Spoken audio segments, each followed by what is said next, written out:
पश्चिम बंगाल चुनाव में मतदान का दूसरा और आखिरी चरण बुधवार को पूरा हो गया है। उधर इस चुनाव को लेकर राजनीतिक प्रतिक्रियाओं का दौर तेज हो गया है। भाजपा का दावा है कि इस बार बंगाल में तृणमूल कांग्रेस का 15 साल पुराना शासन समाप्त होगा और भाजपा सरकार बनाएगी। वहीं कांग्रेस नेताओं ने भाजपा और टीएमसी दोनों पर निशाना साधते हुए खुद की जीत का दावा किया है। कांग्रेस के वरिष्ठ नेता एसआर यादव का कहना है कि बंगाल की जनता की उम्मीदों पर ममता सरकार खरी नहीं उतरी है और अब प्रदेश बदलाव की ओर बढ़ रहा है। उनका दावा है कि इस बार कांग्रेस भारी मतों से जीत दर्ज करेगी। परिणाम पश्चिम बंगाल में कांग्रेस की तरफ झुकाव है और कांग्रेस को सकारात्मक निर्णय जनता लेने जा रही है। देखिए, पश्चिम बंगाल के अंदर दूसरे चरण का जो मतदान हो रहा है, ये मैं समझता हूँ बंगाल की जनता बदलाव चाहती है, बदला लेना चाहती है, क्योंकि जो लंबे समय तक टीएमसी वाली जो सरकार थी उसके अंदर कोई बड़ा बंगाल का बड़ा नहीं हुआ। बंगाल की जनता के साथ बहुत बड़ा उसके साथ धोखा हुआ है। जिस इशुओं के ऊपर बंगाल की जनता ने आशाएं रखी थी ममता जी के ऊपर, वो खरी नहीं उतरी।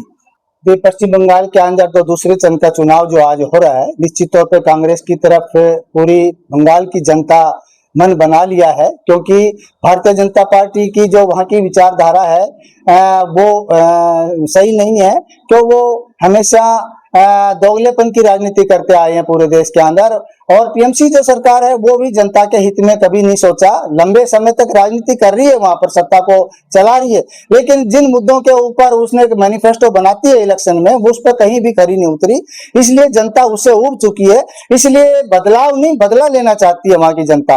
और कांग्रेस का एक विचारधारा यह है कि वो पूरे आजादी के समय से अभी तक गरीब असहाय लोगों के साथ रही है। तो बंगाल की जो जनता है कुछ असक्षम है, इसलिए हमारा जो मैनिफेस्टो वहाँ है बनाया है हमारे राहुल जी और वहाँ के प्रभारी और खड़गे जी साहब ने, हमारे राष्ट्रीय अध्यक्ष ने, वो जनता के हित में बनाया है और विश्वास किया है जनता ने अभी इस बार बदलाव करके टीएमसी सरकार से, ममता बनर्जी सरकार से बदला लेकर के और कांग्रेस की सरकार वहाँ बनाएगी।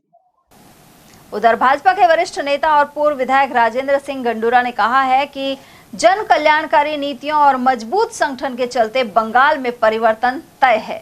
उन्होंने बताया कि अलवर सांसद और केंद्रीय मंत्री भूपेंद्र यादव चुनावी रणनीति संभाल रहे हैं, जिससे भाजपा को निश्चित रूप से लाभ मिलेगा।